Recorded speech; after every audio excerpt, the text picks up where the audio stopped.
تگی ڈیرہ غازی خان کے پسماندہ دیہات میں سے ایک گاؤں کی رہائشی تھی۔ دراز قد، خوبرو اور بے پناہ طاقتور تھی۔ پیشے کے لحاظ سے وہ ڈاکو تھی، مگر اس کے اپنے کچھ اصول تھے۔ ارد گرد کے چند دیہات جہاں اس کی برادری رہائش پذیر تھی، ان کو وہ اپنا علاقہ سمجھتی تھی اور ہمیشہ اس علاقے سے باہر واردات کرتی تھی۔ مشہور ہے کہ ایک نوجوان کو تگی سے عشق ہو گیا۔ وہ رات کو گاؤں سے باہر تگی کی تلاش میں نکل کھڑا ہوا۔ تگی کا کوئی گروہ نہیں تھا، وہ ہمیشہ ڈاکے کے لیے اکیلی جاتی تھی۔ کئی راتوں کی ناکام کوشش کے بعد آخر ایک رات اس کا سامنا تگی سے ہو گیا۔ تگی نے رات گئے اس کے گھومنے کا مقصد پوچھا تو نوجوان نے تگی کے سامنے اپنی محبت کا اظہار کیا اور اس کا ساتھی بننے کی پیشکش کی، مگر تگی شادی شدہ عورت تھی، لہٰذا اس نے معذرت کر لی۔ اس موقع پر نوجوان نے مزاحمت کی کوشش کی تو تگی نے اس کا ایسا بازو مروڑا کہ نہ صرف نوجوان کے سر پر سوار عشق کا بھوت اترا بلکہ دو جگہ سے ہڈی بھی ٹوٹ گئی۔ ایک دفعہ تگی امید سے تھی، رات کا وقت تھا اور وہ ڈاکے کے لیے نکلی ہوئی تھی۔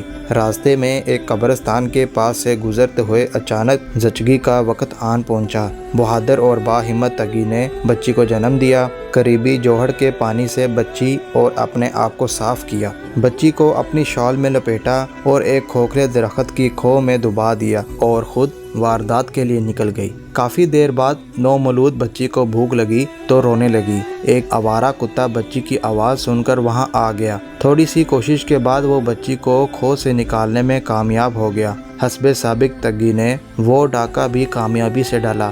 عین موقع پر بچی کو اٹھانے کے لیے قبرستان پہنچی تو کیا دیکھا کہ کتا بچی کو درخت کی کھو سے نکال کر لے جا رہا تھا۔ تگی نے کتے کو مار بھگایا۔ خوش قسمتی سے بچی زندہ تھی۔ اس نے بھوکی بچی کو دودھ پلایا اور گھر لے آئی۔ بعد میں وہ بچی بڑی ہوئی اور تگی کی واحد اولاد ثابت ہوئی۔ ایک دفعہ تگی کے علاقے میں ایک قبائلی خانہ بدوش پٹھان نے ڈیرا ڈالا۔ اس کے پاس سونے کے سکوں کی 2 گاگریں تھیں جن کی حفاظت پر 2 قد آور خون خوار کتے ماور تھے۔ پٹھان نے اعلان کر رکھا تھا کہ تگی یا کوئی دوسرا ڈاکو یہ اشرفیاں چوری کر لے تو میں اس کو بخش دوں گا۔ دراصل پٹھان کو اپنے کتوں پر بہت مان تھا۔ تگی نے پٹھان کو پیغام بھیجا، تم میرے علاقے میں رہائش پذیر ہو اس لیے میں تمہیں کچھ نہیں کہوں گی۔ پٹھان نے جواب میں مذاق اڑایا جو تگی کو اچھا نہ لگا۔ خیر وقت گزر گیا اور پٹھان وہ علاقہ چھوڑ کر آگے بڑھ گیا۔ تگی نے پٹھان کا سراغ لگایا۔ تگی کے شاطر دماغ میں ایک زبردست خیال آیا۔ اس نے ایک کتیا کو پکڑا اور پٹھان کی جھونپڑی کی طرف چل پڑی۔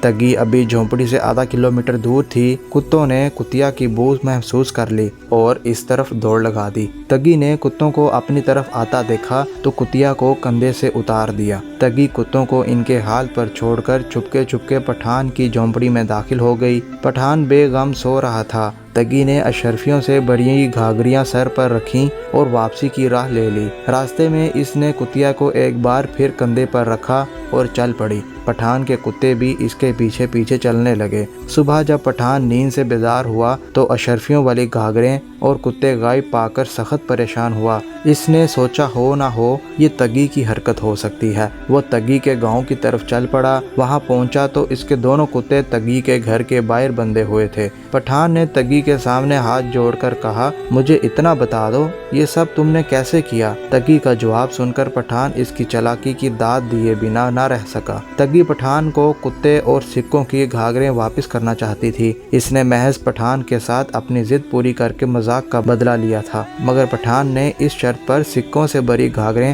تگی کے سپرد کر دیں کہ آئندہ وہ چوری نہیں کرے گی۔ تگی نے پٹھان سے وعدہ کیا اور جرائم کی دنیا ہمیشہ کے لیے چھوڑ دی۔